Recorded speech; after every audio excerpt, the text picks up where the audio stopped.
I was standing in the middle of my own engagement party when my future mother-in-law took the microphone from the band leader and announced to 80 guests that I was going to be a burden on her son for the rest of his life. I did not hear her say it, not with my ears, because I have been profoundly deaf since I was 9 years old, but I read every syllable off her lips as clearly as if she had shouted it directly into a working ear, and I watched the room laugh the small, polite laugh people use when they want to pretend something was a joke. Colin, my fiancé, stood 2 feet away from her and did nothing, and that silence from him hurt worse than anything his mother's mouth had shaped. I want you to sit with that picture for a second before I tell you what happened after I set down my champagne glass and what my own father did 3 days later. So tell me, what time is it where you are right now, and what does the sky look like outside your window tonight? Because I am curious how far a story like mine can travel. I lost most of my hearing during a fever the summer I turned 9, and for the first year after that, I lived in a house that treated my silence like a personal failure rather than a medical fact. My mother left when I was 11, and my father raised me alone while running a shipping and logistics company that most people had never heard of, because he never once put his name on a building or a headline. He believed a business should be known by its results, and not by a man's ego, and he made sure I learned sign language, lip reading, and self-respect in roughly that order. By the time I met Colin Whitfield, I had built a quiet, steady life as a graphic designer. I read lips well enough to hold a normal conversation in good lighting. I used a cochlear processor for background sound, and I had long since stopped apologizing for a disability I did not choose. Colin worked in marketing for his family's business, Whitfield Textile Group, a mid-sized fabric and garment manufacturer that had been coasting for years on a reputation built 2 generations earlier.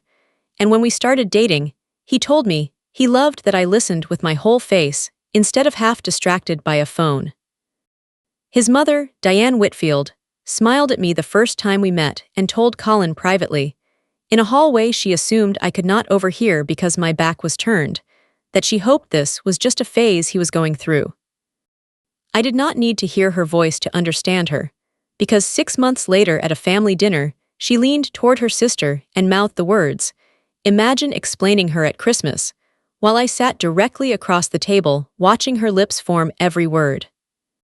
Colin's father, Robert Whitfield, was quieter about his disdain.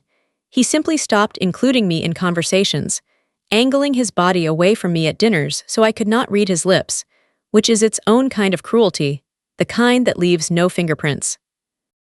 I told myself Colin was worth the discomfort, that his kindness in private outweighed his family's coldness in public, and for 2 years I believed that trade was fair.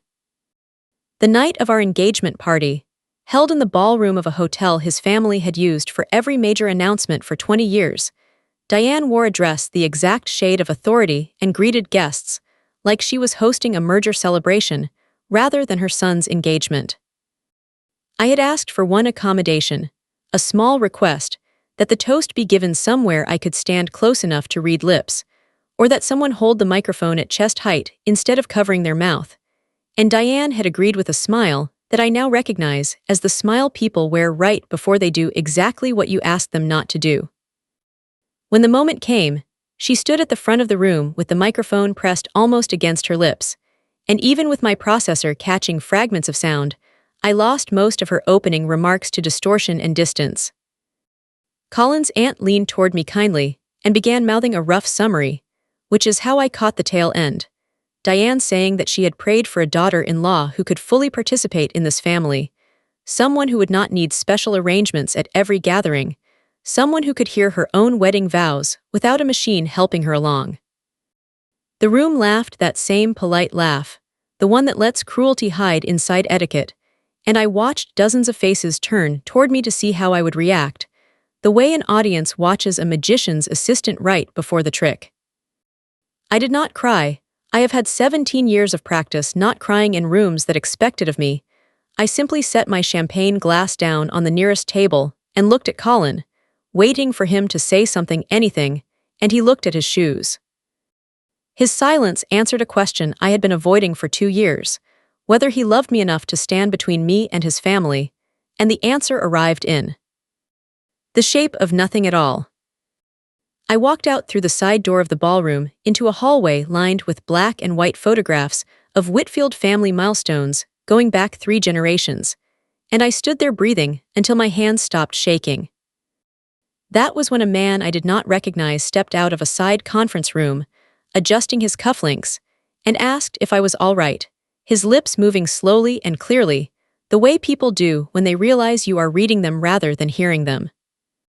I told him I was fine, the automatic lie every disabled person keeps polished for strangers, and he studied me for a moment before saying his name was Elliot Cho, and that he worked in corporate restructuring, that he had been in the building for an unrelated meeting, and had heard, through the open ballroom doors, more than he probably should have. He said the sentence that changed the entire shape of the next 3 days.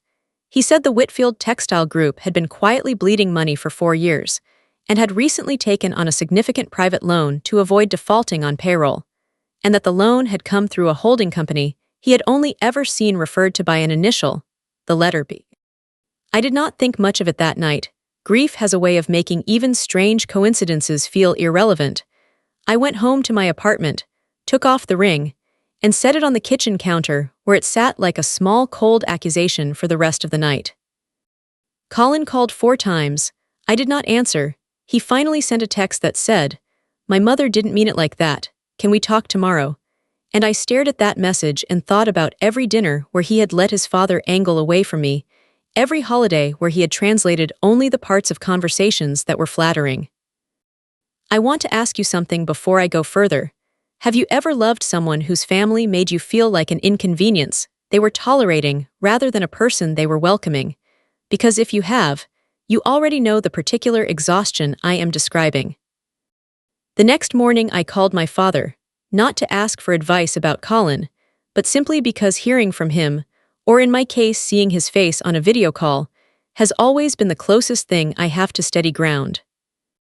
I told him what Diane had said, and I watched something shift behind his eyes, a stillness that I had only seen a handful of times in my life, usually right before he made a decision that reshaped an entire negotiation. He asked me one question, "What is the name of the company again?"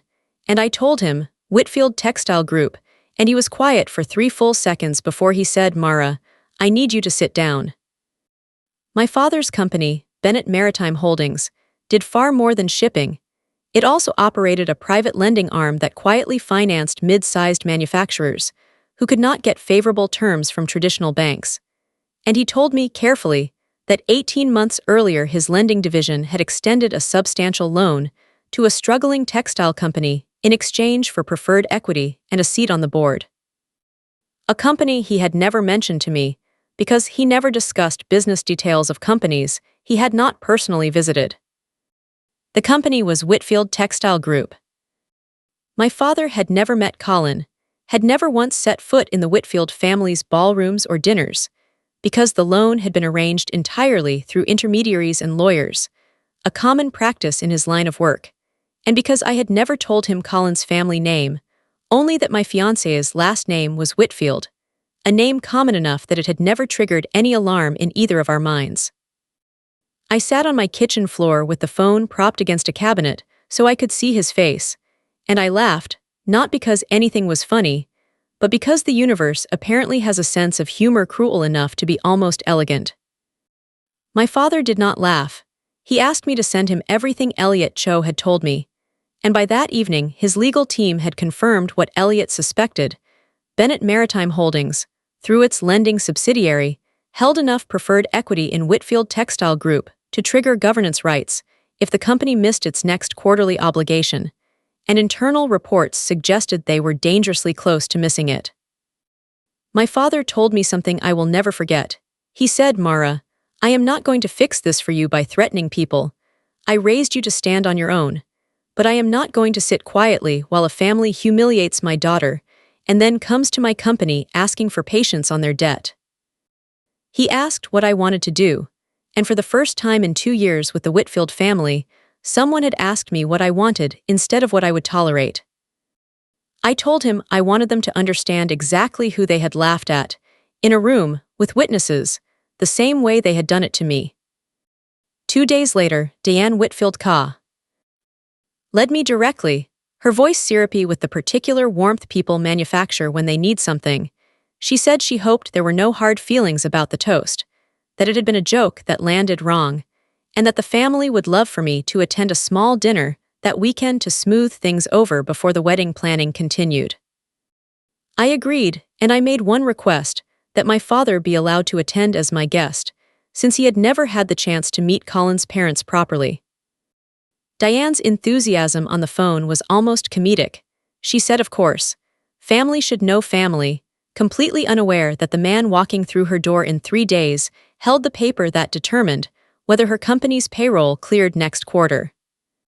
The dinner was held at the Whitfield family's own house this time, a deliberate choice on Diane's part, I think, a way of reclaiming territory after the ballroom incident. She wanted to perform gracious hosting on her own turf. I arrived with my father, who wore the same understated gray suit he wore to every meeting that actually mattered. No flash, no announcement, just quiet competence walking through the front door. Diane greeted him warmly, complimenting his watch, asking what industry he was in, and my father answered simply, shipping and logistics, mostly, some lending on the side, in the same tone another man might use to describe a hobby. Robert Whitfield shook his hand and made pleasant small talk about tariffs and supply chains.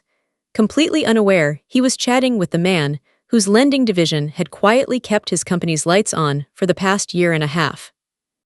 Colin, to his credit, looked nervous the entire evening, glancing at me repeatedly like a man checking whether a bridge was still safe to cross. But he still had not apologized for his silence at the party, and I had not decided yet whether that silence was forgivable. Dinner proceeded pleasantly enough. Diane made a point of speaking slowly and directly at me twice, a performance of accommodation clearly designed for an audience of one, my father, and I let her have that small theater because I knew what was coming. Near dessert, Robert mentioned, casually, that the business had been going through what he called a challenging cycle, and that they were in talks with an outside lender about restructuring some terms to ease cash flow.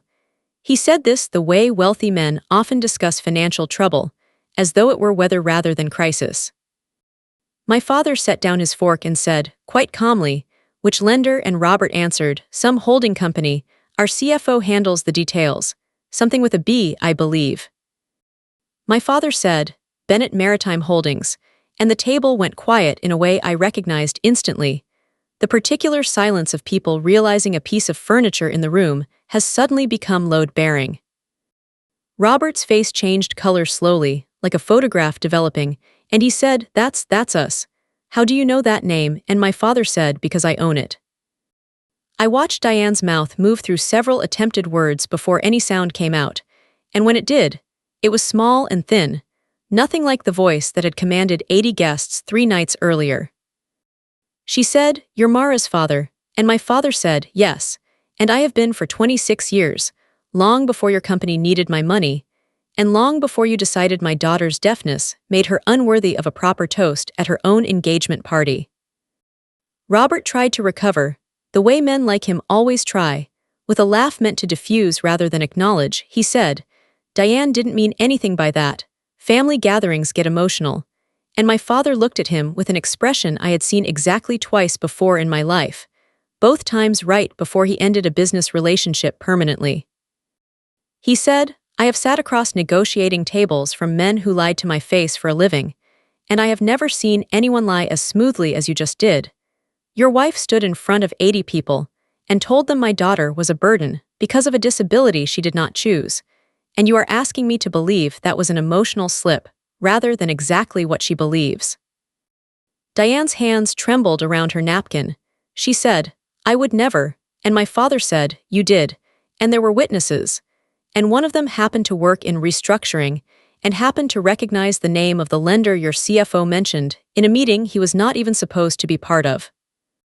Colin finally spoke, his voice cracking slightly. He said, Dad, Mom, please, and Robert turned on him instead of on his own wife. Snapping, this is why you don't bring outsiders into family matters. And I realized in that moment that even now, with the truth sitting on the table like an unexploded device, Robert's instinct was to protect the family's image rather than acknowledge the harm. My father stood up slowly, not dramatically, simply the way a man stands when a meeting has ended, and he said, "I am not going to call your loan due tonight. I am not a petty man, and punishing a company's employees for the cruelty of its owners has never been how I do business." But he said, effective this week, Bennett Maritime Holdings will be exercising its board observer rights under our equity agreement. I will be sending a representative to your quarterly meetings, and I will be reviewing every governance decision this company makes until the loan is repaid in full. Robert started to protest that this was unnecessary, and my father said, "It became necessary the moment your wife decided my daughter's silence made her disposable. I am simply making sure I am never disposable to information about how this company treats people again." Diane, desperate now, turned to me and said, "Mara, sweetheart, surely you don't want this. Think of Colin." And I looked at her, and for the first time in 2 years I did not soften my face to make her comfortable. I said, "I have spent 2 years thinking of Colin.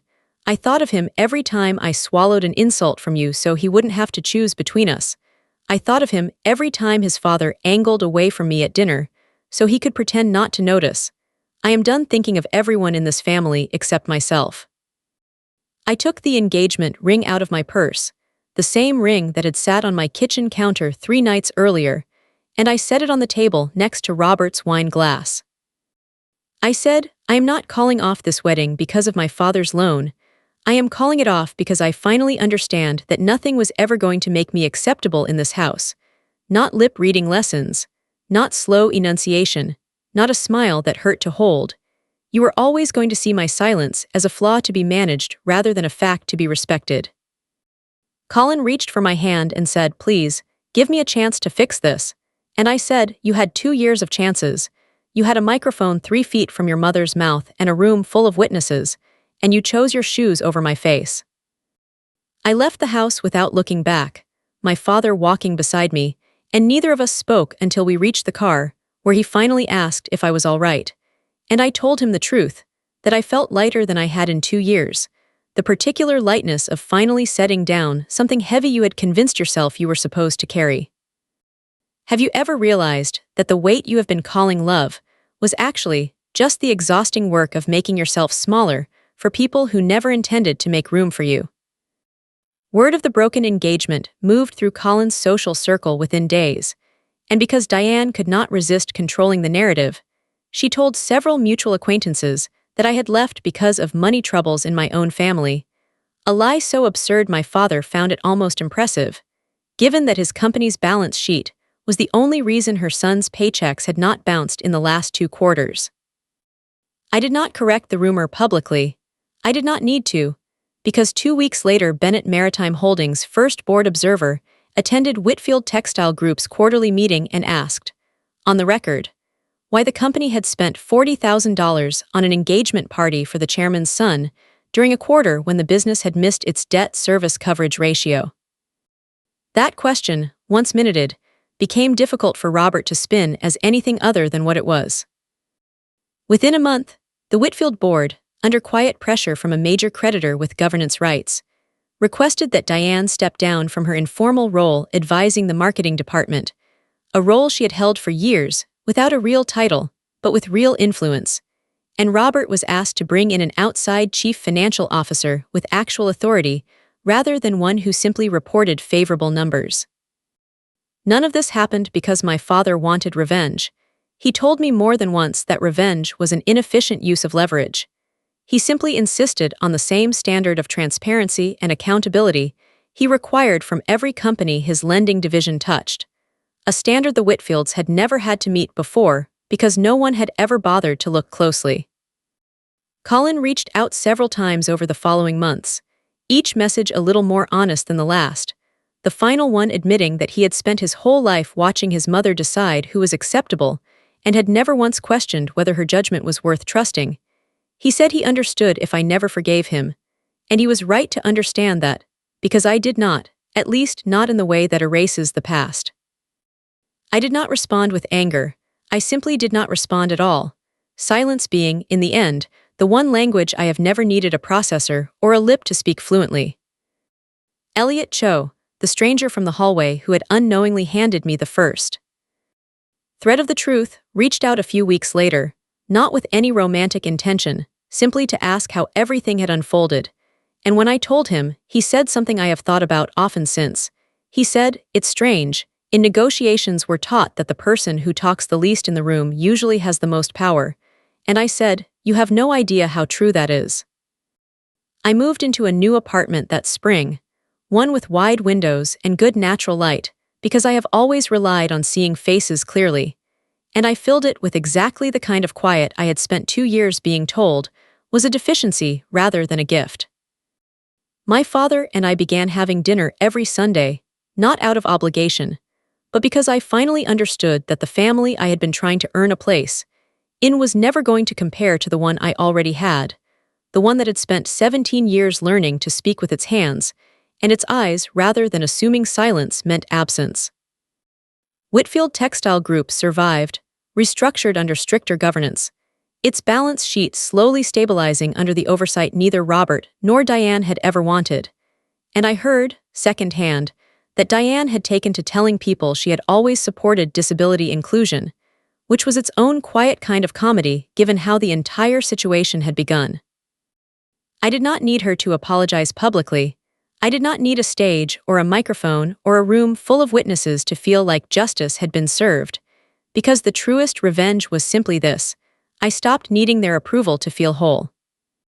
A year later, I met someone new, a teacher named Julian who learned basic sign language within the first month of dating me, not because I asked him to, but because he said he wanted to know what my silence sounded like when I chose it on purpose rather than had it forced on me by a room that refused to slow down.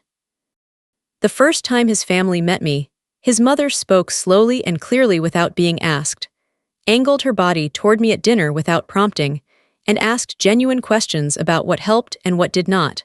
And I remember sitting at that table thinking, this is what it was supposed to feel like the whole time.